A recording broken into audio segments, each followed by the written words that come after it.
السلام علیکم۔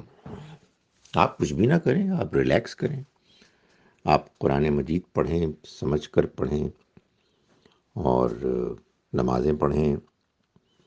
یہ سارے تقاضے یہ اصل میں اس بات کے بیان کے لیے ہیں کہ جو رسول اللہ صلی اللہ علیہ وسلم دین لے کے آئے ہیں، وہ دین جب آپ سے کوئی تقاضا کرتا ہے تو وہ تقاضا آپ کے لیے پہلی ترجیح ہونی چاہیے، فرسٹ پرائرٹی، اس کی کوشش کریں۔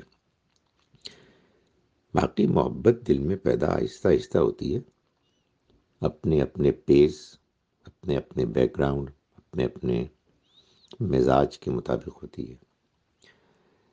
اس کو ہمارے ہاں بہت ایگزیجریٹڈ طریقے سے بیان کیا جاتا ہے، اور اس کو کسی مصنوعی طریقے سے، کوئی پوئٹری کے ذریعے سے، تقریروں کے ذریعے سے، قوالیوں کے ذریعے سے پیدا کرنے کی کوئی ضرورت نہیں ہے۔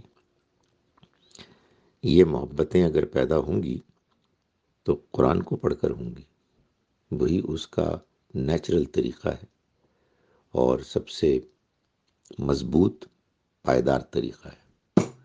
تو آپ دین کے بارے میں دیانتداری سے، اس کے ایک اسٹوڈنٹ، طالب علم ہونے کی حیثیت سے اپنے سفر کو جاری رکھیں، اس کو سمجھنے میں جتنا بھی وقت لگ سکے اس کو لگائیں، اپنے ذہن کو کھلا رکھیں اور مخلصانہ طور پر دین پر عمل کریں۔ دل کی انکلینیشن، دل کا رجحان، محبت یہ آہستہ آہستہ خود پیدا ہوگی۔ ہمارے ہاں لوگوں کے اندر چونکہ دین قرآن مجید کے ذریعے سے نہیں آیا ہے، اس لیے وہ اس طرح کی باتیں کرتے ہیں، اور اس کے نتیجے میں اتنا امبیلنس پیدا ہو جاتا ہے کہ پھر دین کی اصل پریزنٹیشن مجروح ہو جاتی ہے، جو ایک انتہائی افسوسناک بات ہے۔